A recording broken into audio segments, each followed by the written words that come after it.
So the way that I define exceptional is the top 0.01%, okay? Meaning that your skill set in that particular area is very rare, very rare.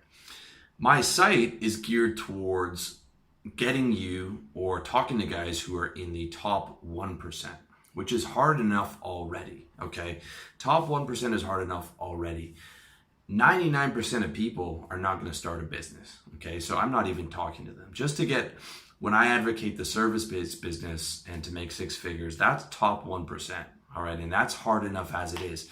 And I'm trying to give you realistic expectations and real-world metrics as opposed to the mainstream personal development where it's you can be anything, everyone can be a billionaire type of thing. It is hard enough just to be top 1%. It's hard enough just to get a business going that makes, six figures in profit for you, all right? Or the developing world equivalent, okay? And that's why the majority of my content is structured in the way that it is. However, I always make sure to give the caveat that there are some of you that are top 0.01%, okay? And what I want to do in this video, in this audio, is to give you metrics to show you, okay, well, you think you can do better than the six-figure service business, or even top 1% is still like a service-based business that does like 250 grand a year, maybe 300 grand a year in the West, or 150 grand in Thailand, okay? But you want to be the guy who's making 2 million a year, or you want to sell a service, tech startup for 10, 20, 30, 40, $100 million. How do you define whether you're that type of guy? That's what I want to give to you in this video, okay? Because I'm trying to get you to 1%, which is happy in your life, six figures, you got a winner circle of friends, you can get 10, 20, 30 girls a year, you've got 50 pounds of lean muscle, or you're working on it. That's top 1% in those areas, okay? But the top 0.01% is a totally different ballgame. And applied to business, it's like 2 million, 10 million, 20, 30 million dollars, okay? And I'm not top 0.01% in business, okay? At least in the vast majority of businesses, because that's why I encourage the service business, all right? Because it is the highest probability of success. To build a tech startup that you sell for $30 million is like playing a video game on the insane level of difficulty, all right? Whereas the service-based business is playing it on easy mode. And even though it's on easy mode, it's still very, it's still hard. It still takes years of work to get it there, okay? And that's very important to understand. So I know this from experience. I had a tech startup.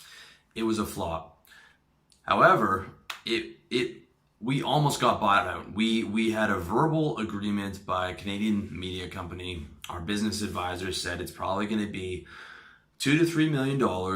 They're going to buy it out. They're going to take Darren, our developer. He's going to work for them for the next 3 years. They're going to bring us on board, put us in the golden handcuffs for 1 year. So me and Zach would have to work. We'd get paid like, 70 to 100 grand. We'd have to work with the transition team, and then we'd be free and I could go to Thailand. And after taxes, I'd be looking at maybe 500 grand plus my salary for that 1 year, which would be another 60 or so grand after taxes. And then I was going to take that and head off to Thailand. So I was actually postponing my move to Thailand a year later because they'd given us the verbal go ahead on this, but they went and crunched the numbers or whatever. They didn't even give us full insight into the process, so they're not going to buy it. All right.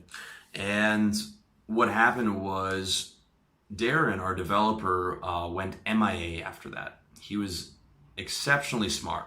Okay. Rockstar IQ, rockstar programmer, but exceptionally lazy and unaccountable. He wouldn't come in for 3 days. I would sit next to him. He would do 2 or 3 hours of work, but we couldn't do anything. I couldn't be hard on him because we had no leverage over the guy. He was made partner before I came in, so he had ownership of the company, and no one else could do what he did, okay? So we had to just gently guide him the whole way through, even though I wanted to kill this fucking kid, okay? And so what happened was we were paying him a living wage, And the second he went MIA a few other times, we had to coax him back into it. And he would come back when he spent all the money, right? We paid him on Fridays, and he wouldn't come in from Monday to Wednesday, and then would come in, Thursday, Friday to get paid. And then he would say he wouldn't do it again. Anyways, just an absolute fucking human garbage. Okay? I hate that fucking kid. But he was so fucking smart, and no one else could do what he did. We had to treat him with those kid gloves because we had no leverage on him. So he eventually came back, and when I sold us into the position of getting this big buyout, we were struggling until then. And we thought, this is it, our hopes and dreams. Okay, 3 million, whatever. It's not gonna be 50 million, 3 million, that's fucking fine. I'm off to Thailand with 500-600 grand.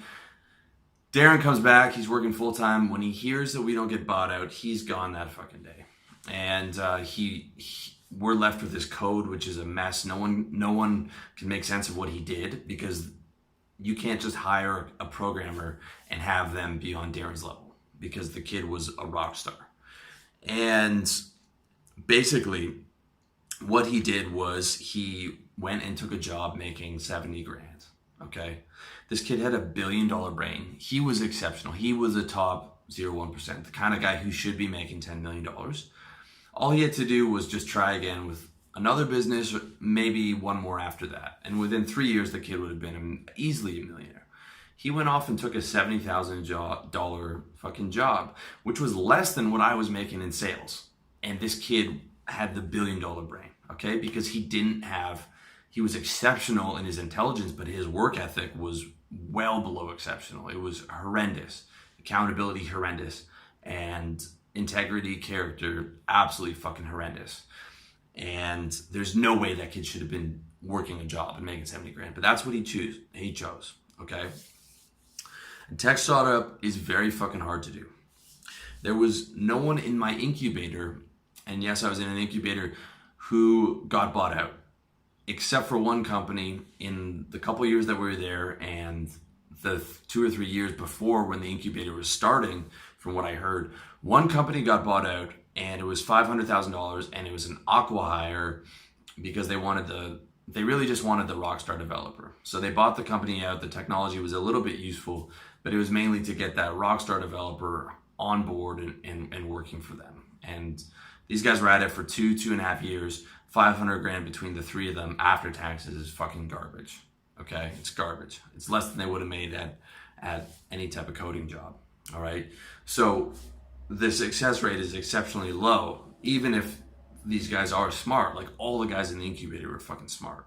All right, that's what I'm trying to explain to you. The only guy who should be doing that is a guy like Darren, he probably had 150, 155 IQ, an equal to Mark Zuckerberg or Bill Gates IQ. You could tell him to build anything. He could program anything. We would be like, can you do this for the site? He never said no. He could just build anything, okay? If you want to do a tech startup, that's the guy you have to be. Because you can't be a guy like me. I almost got it, but I didn't have the ability to do what Darren did. So when Darren left, he had a massive informational advantage over me and Zach. And I couldn't do anything with the code, okay? I'm reliant on people who have a massive informational advantage. So it's very much the luck of the draw, depending on who I get involved in that business, all right?